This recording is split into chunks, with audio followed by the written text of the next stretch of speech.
Parang, kumbaga dati, may kukuha ka ng isang damakmak na kanin, magsasando ka ng kanin, tapos hindi mo mauubos. Pero ngayon, kukuha ka na lang ng paunti-unti, Oo. tsaka ka na lang babalik. Portioned meals, Diba? kumbaga. Portioned meals na lang.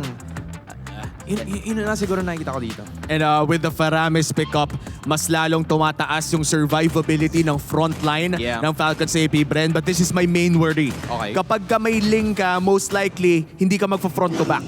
Kailangan rekta likod yan. So, ibig sabihin, kailangan makahanap ng paraan ng Falcons AP, Bren, na masamaan yung link sa likod. And yes, the Faramis has the tools for that. At meron din namang Glorious Pathway. But let's not forget, with this Edith, pati na rin Johed, ang daming displacement and crowd control na kailangan daanan para mangyari yun. Kahit na madatnan ka sa likod, pwede pa rin kontrolin ng RSG yung kanilang backline. Another thing na in-adjust ng RSG para sa game number 2 is yung pag-pick up nila kaagad ng hero para kay Light. Nung game number 1 kasi, they decided to pick up the choke kasi wala na masyadong options na available. Chip was banned. The Tigreal was also banned. Pero ngayon, yung Johed, hindi na nila pinalampas. It is going to be a hero that is crucial para mahuli yung Ling or kung sakali man, yung Hylos na kapag pumuesto siya ng medyo alanganin. So far, second phase, ang target ng Falcons AP, Bren, mid lane. Dahil si Few safe na siya, gonna get rid of the Aurora here. Hindi ako magulat kung rather, Vexana. Hindi ako magulat kung Aurora na rin, second ban. Or maybe even the Valentina.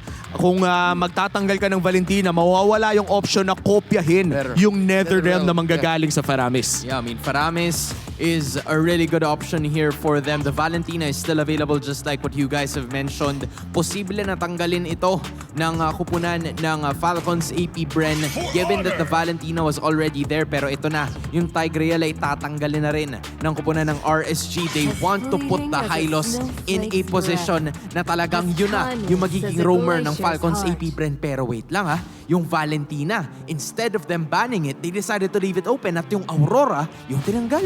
Ang problema kasi sa Valentina, yes, nanakaw niya yung Netherrealm paulit-ulit. Pero consider this, two-step process pa rin siya. Kailangan i-set up ni Aqua at hanapin si Few, tapos sa kanya hawakan yung ult at the time. But now, they'll pick up. Here we go. I was gonna say, medyo masikip ang choice for gold laners ng both sides. But it looks like, I don't know, correct me if I'm wrong, pwede mo mag-Cloud Purify dito ang FF.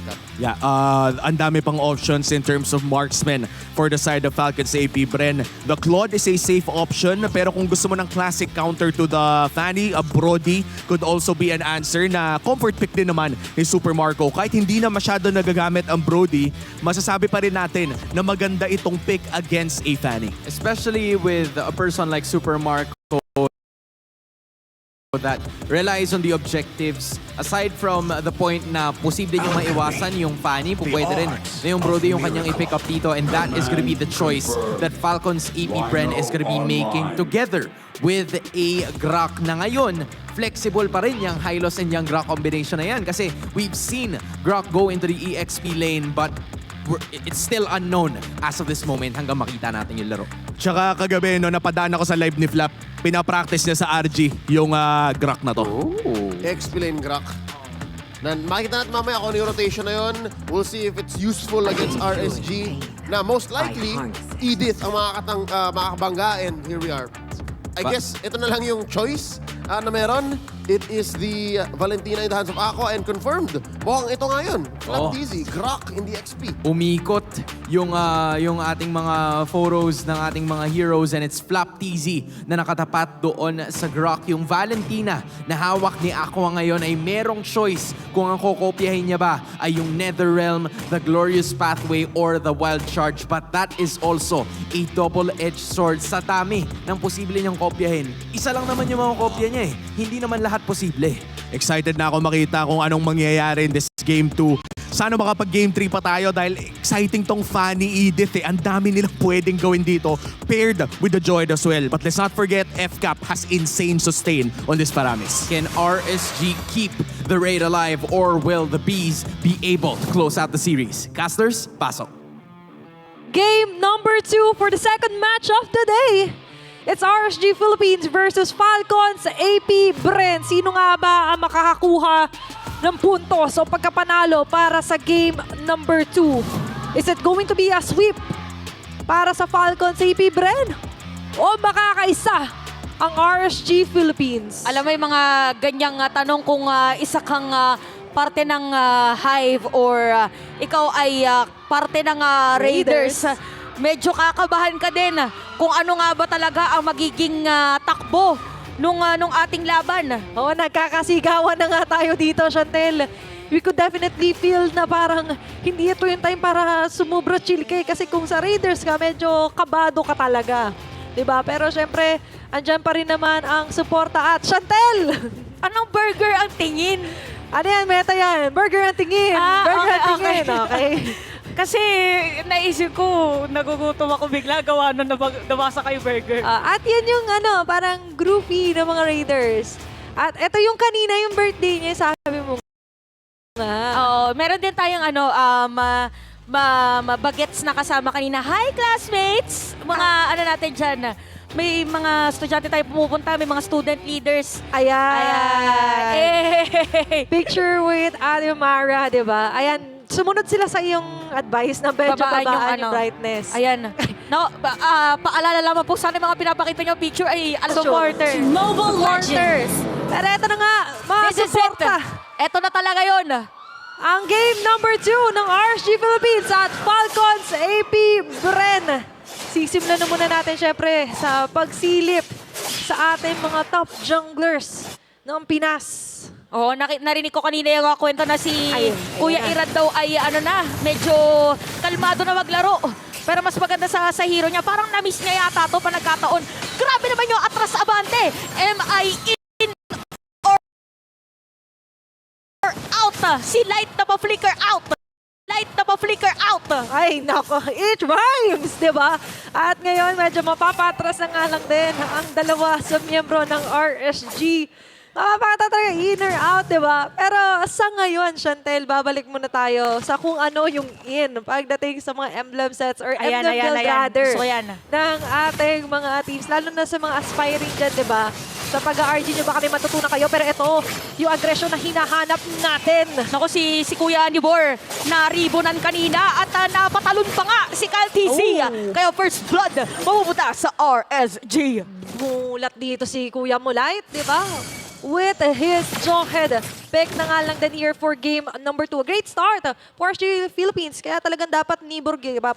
Oh, Nibor give up talaga para dito sa RSG. And isa din sila sa mga kilalang teams na ganito na parang bigla silang na-activate. Bigla silang nagigising. Pero yung kalaban din nila dito, isa din sa mga teams na grabe din mag-adjust mid-game or habang naglalaro. Oo, iba yung ano eh. Ayun, binato iba yung sistema ng pag-iisip nila dito. Binato ng... Oh, para sure na Gusto mo ba to? Oh, gusto mo ba to? Sa'yo na to. Oh, di ba? Ganyan ang tunay na kaibigan. Iaabot. Hindi lang basta iaalok. Iaabot pa sa'yo. Ito, secure mo. Kailangan ma-secure. Pero crucial yung mga ganon para din hindi maagaw dahil pasok din sa range kanina ni Super Marco. Lalo na si Super Marco, isa rin talaga to sa tinitingnan nga natin na pag sinabing Brody, di ba? Ay, oo nga pala. Baka ilang ulit na rin siyang na-edit mismo yung mukha niya sa isang Brody. Oo nga pala, parang nakatatak na rin sa kanyang pangalan ko kanina yung show ni Light, ngayon naman Brody ni Super Marco. Di ba? At ngayon, natatatakan na lang din muna natin. Syempre, kung paano ba muli ngayon babangon sa aggression si Irad. Kasi sinabi nga ni Umi, ayon sa kanyang sources, is parang medyo controlled na. Pero sa Fanny kasi, yun nga yung hinahanap natin. Kailangan dito nagwawala eh. Kailangan niyang pakawalan Kailangan niyang pakawalan yung kanyang Fanny na bigla-bigla na lang kung saan-saan kumakapit. Pero parang kakaibang disiplina dito. Si Kuya Light, hindi siya nagpaparamdam.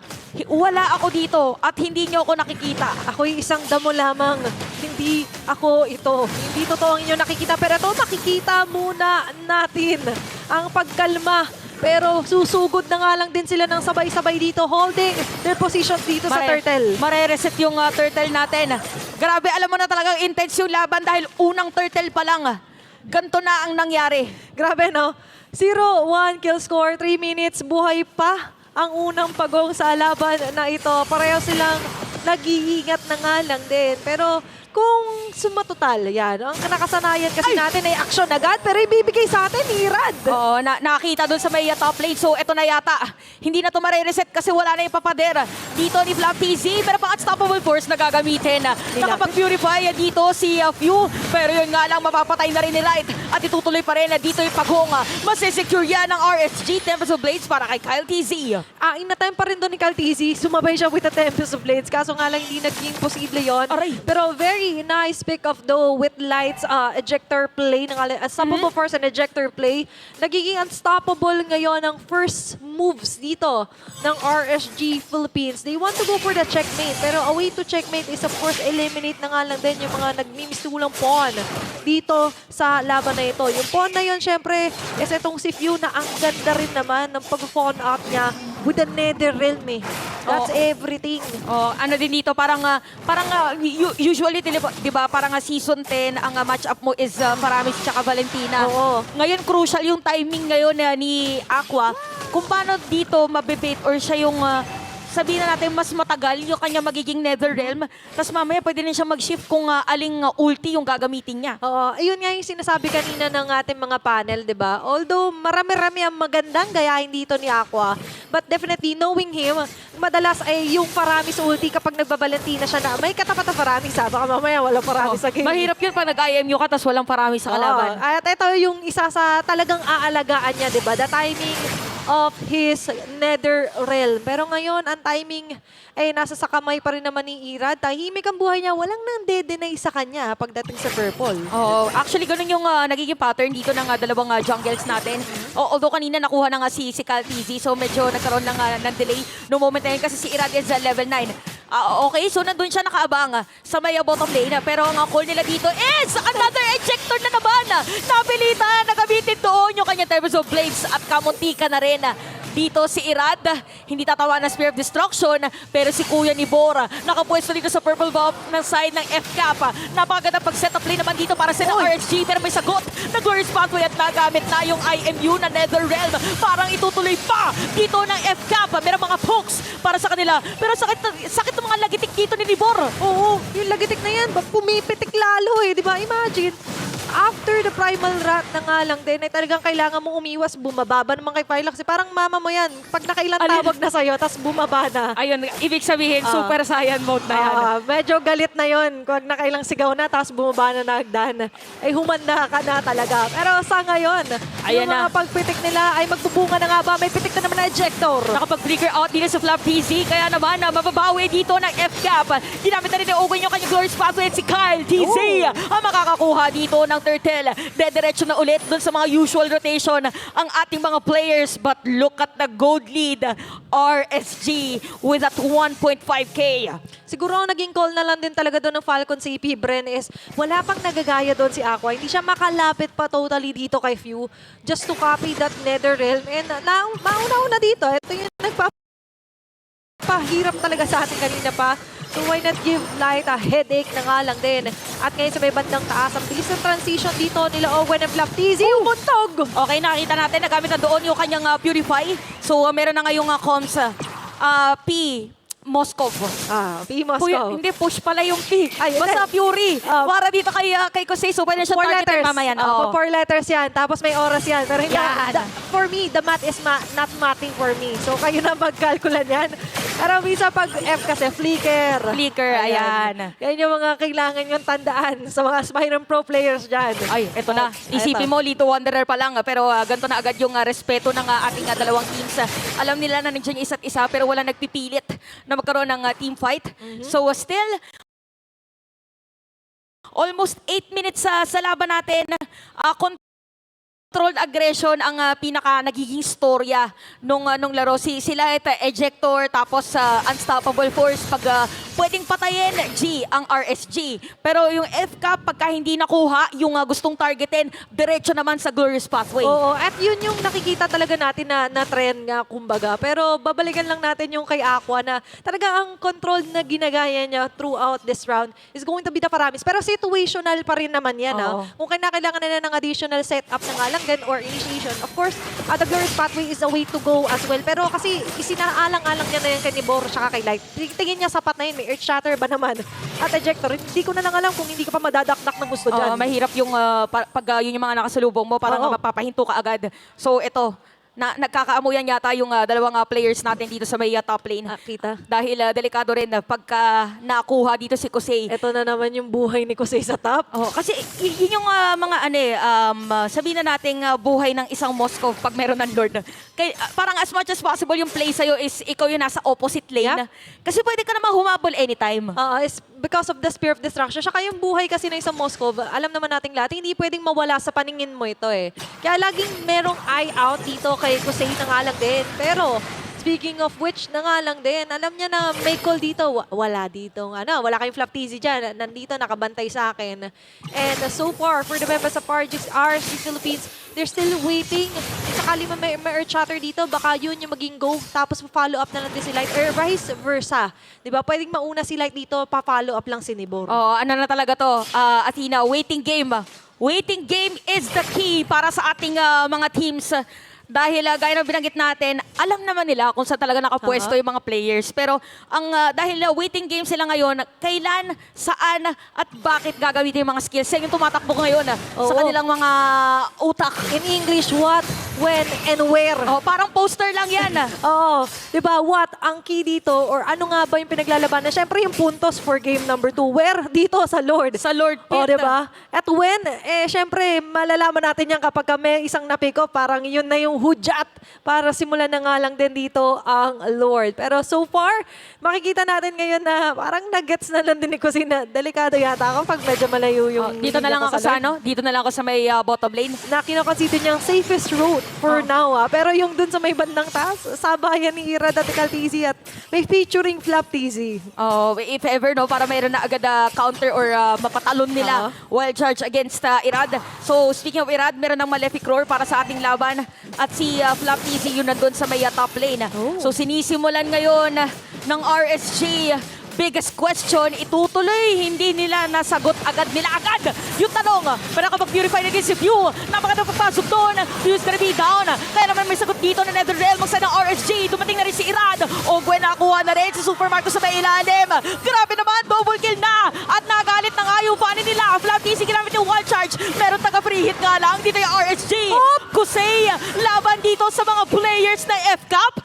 4 ang patay. RSG ngayon ang magsisimula ng Lord. 4-1, pero buhay dito ang isang Kyle TZ. Kaya niya bang agawin to sa kamay ng mga Raiders? Pero mukha magiging call niya na nga lang din dito ay push. Talagang i-punish ibang linya. And for that, RSG Philippines ay lalamang at makakakuha ng Lord sa kamay nila. Grabe yung mga pa-earth shatter dito ni Kuya Nivora. By the way, perfect pa ang kanyang assist out of 8 kills dito sa ating game. So yung sinabi mo dito na vice versa na ginagawa ni Light at saka ni Nibora ay very effective against FCAP. Pasahan sila ng bola or pasahan sila ng hero. Ito, kung kanina may ankle break, ito na talaga yung alley-oop play Ayan na. sinasabi natin. Yan ang true talaga. +1, Chantel. Pero ito for RSG Philippines, that's an added bonus sa kanila na ganun nga, may hindi ito basta control lamang. They have what it takes to totally hold down a member na kung sino man humarap dito sa Falcons AP Bren. At bukod pa doon, ang ganda rin nung naging call nila na why not ikaw na lang muna Irad yung split push. Tapos kailangan kasi talaga dito sa Kusei sa may bandang gitna. Speaking of gitna, Nako, hindi pa rin nasira dito ng RSG. Napakatalino ng ginawa ni Flap TZ. By the way, nilagyan niya ng wall para makaabot pa yung mga players dito ng F-Cup na nasa may bottom lane at makadepensa doon sa may middle lane. Pero RSG, nakasira ulit sila ng torre doon sa may taas at after depensahan, nasira pa rin yung gitna. nasili pa rin ni Kusei. Parang pwede pa rin to, pre. Pero ito, pwede talaga yata. Oo. Medyo napapasigaw tayo dito kay Irad. Ito yung hinahanap nating asim. Di ba? Hindi kompleto ang sinigang pag walang asim. Okay, nadagdagan na ngayon ng sampalok. Oo. Si Kuya Irad, nararamdaman na niya yung Tamang timpla. Oh, tamang timpla. This is how I do it. Oo. Di ba? Ito yung, if we can go back, di ba? Diba? At he goes back to his asim place na nga lang din na by the way ay maganda-ganda ang pinapakita nilang performance as a whole dito sa game number 2. 2-8 ang ating kill score, Chantel. At hawak pa ng RSG ang lead in terms of net worth. Oh, ngayon para sa FCAP parang ang nagiging target for them is si Few. Kailangan dito may mag-front din para dito kay Few since meron naman siyang Purify. Pero dumating na naman yata tayo sa point sa ating laban na nag-aantay na lang yata ng next na Lord. Malamang sa Yung malamang. mga teams natin, wag lang may madudulas Wag doon lang. sa may Cyclone Eye. Wag lang talaga. Marami-rami nang nabiktima Yes. doon sa Cyclone Eye na yan, Chantel. At hindi na yata nila gustong dagdagan pa yan. Di ba? Kung meron din tayong stops doon sa Cyclone Eye na yan, parang tingin ko, Cases of Cyclone Eye accidents. sino yung top 1 and top 2 at top 3? Yung mga crucial moments kasi talaga pag hindi mo rin napapansin na natapakan mo pala yung Cyclone Eye, nagiging iba yung sitwasyon ng laban. Minsan kasi yung mata mo medyo nag-autopilot eh. Nakatingin ka lang doon sa gusto mong targetin. Pero iba yung nangyayari. Ay, ayan. Ay, naagaw! Naagaw ni Kuya Nibor! Talagang nibor enough, di Oo, ba? naniniwala na ako sa kanyang quotes na Nibor enough at saka Nibor say never. Oo, Nibor. di ba? At lalo yung mga buhuka ni Kuya Nibor mo talaga, talaga naman mababakataka. Pero eto, nangalang din, muli ang medyo nakakakabawala ng Netherlands dito si Few. At si Few na nga dito ang pwedeng targetin. Napapasok na nga pero mahahatak naman dito si Iran! Saktong-sakto yung sagot dito ng NetherRealm para kay Aqua at itutuloy pa rin kay LTC. Meron mga pag-damage doon at kamunti ka na nga. Hinahabol siya ng mga players dito na side ng RSG. Pero ito na ang sinasabi nating Task Force RSG at ang nire-raid nila ngayon ay yung Lord. Grabe, taas ang kamay. Di ba? Walang susuko dito. Pero hindi nila pinaway-gayway Pero ito ang way naman ng RSG Philippines para makabawi ng gusto. Imagine that, nawala man si Rad, Chantel. Pero nakuha pa rin nila yung Lord. Pangalawang Lord, by the way, sa laban na ito. Kaso, saraduhan mo man ng pinto ang isang Jawhead. Talaga na may pagkakataon yun Mechanic yan Oh, grabe na dito si The Boy Next Door. Ay. Ang ating neighbor. Oh, the friendly neighborhood, di ba, ng Grabe na to. RSG. Grabe, 1-0-10. At syempre, alam mo naman, great power comes with great responsibility. Yan, at dahil irresponsibilidad niya na rin ngayon na i-zone out ang mga players ng FCAP, mapapaatras lang din naman dito ang mga Bees. And for RSG, lamang sila 5A, meron pa silang Lord dun sa may top lane. Okay, medyo tahimik muling nagbabantay. May konting silip kay Irad. Kaso, nga lang din na nandiyan si Kaltizi papalag. Sabi niya, sige sir. Grabe, parang episode sa Harry Potter. Yung nga nangyari doon, tapos hinahanap nila parang Glitch Cup. Oo, yung Kudich. Yan. Okay, so may top lane dito. Sisirain na ng side ng RSG yung Torre. Medyo nasusunog yung Super Market Knight. Siya naman, nahuli. si Flop TZ. Nako po! Nako po! Natunaw dito yung bato. Ako, nangaray siya talaga doon sa mga sibato naman na nanggagaling dito kay Kusay at aabante sila paunti-unti. Kumpleto pa rin ang limang miyembro ng RSG at ngayon nagmamadali sila. Ito na nga lang din ba? RSG! Biglang nagising dito yung Task Force Raid.